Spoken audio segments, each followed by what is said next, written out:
Eli speaking. Summary on my political beliefs. There are a few reasons that I am grateful to have fallen into poverty. I never would have understood how much class privilege I once had, despite the narcissistic abuse and torture I lived through, if I hadn't fell into poverty in the midst of escaping my abusers. Things people don't even realize that are an absolute luxury until it's threatened or gone. I wouldn't have fully accepted and comprehended the reality that anything we think is ours, any rights, privileges we think we own, can be taken away in the snap of a finger forever if we can't defend them, and most of us actually can't defend them. Experiencing that firsthand is part of why I'm less afraid of Project 2025. I have accepted that at any time anything I can't defend can be ripped away, even my life. I have accepted the government does not care about me, the school systems, the medical systems, the family who raised me do not care, and that really, if my existence as a multi-marginalized person threatens someone else's beliefs, comforts, understandings, reality, etc., including allies, they will stop caring about me too. So I am learning not to care either, to plot for the long game. Because ultimately, truly, no one cares under capitalism, as it is inherently a selfish and broken system. You have to do what you can to survive and take power for yourself to change things for yourself and your loved ones by any means. The government on every level has always been and is against my demographics. Despite the immense privilege of my white skin, I know that since my existence as transgender and autistic threatens the inherently white supremacist system, because I see it, that at any time, any moment, I could be put at risk in publicly existing.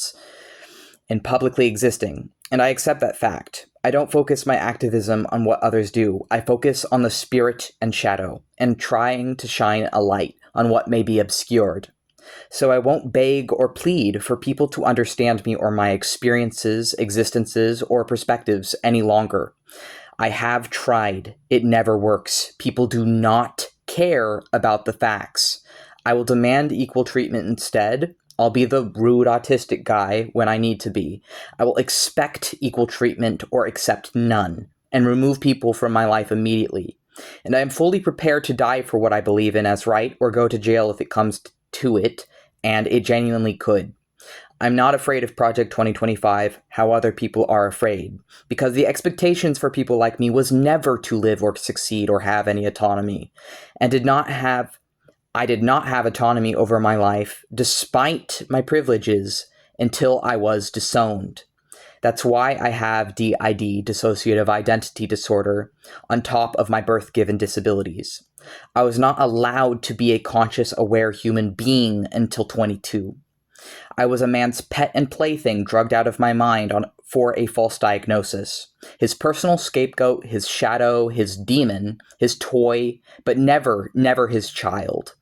So if I want real change, it's not going to come from voting blue, because I was raised by those same exact people. They don't actually care about anything other than money and power.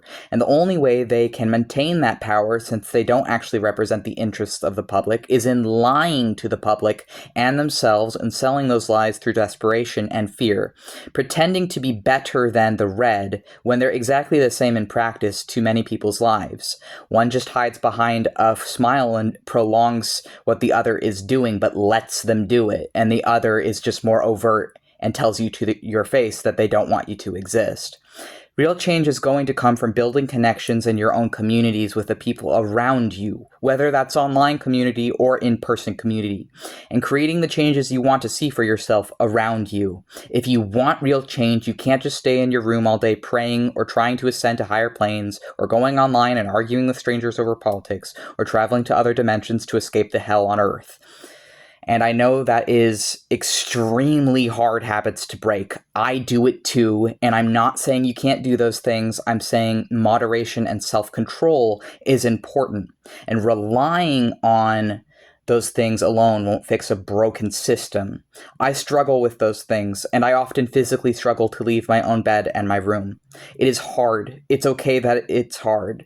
I know that it's hard for so many people right now, but you have to be stronger than your hardness. You have to become stronger than it is hard. You have to become even harder than the hardness. But if you want to actually make change, you have to make real friends who aren't going to ditch you at the slightest sign of difference. And you have to change their lives how no one helped you change your own. Be their one safe person that you didn't have growing up. And be prepared to die for what you believe in if it comes right down to it. Because it really might soon due to Project 2025. And delaying the fall of Rome won't stop it from falling. We have to be ready to rebuild from the ashes.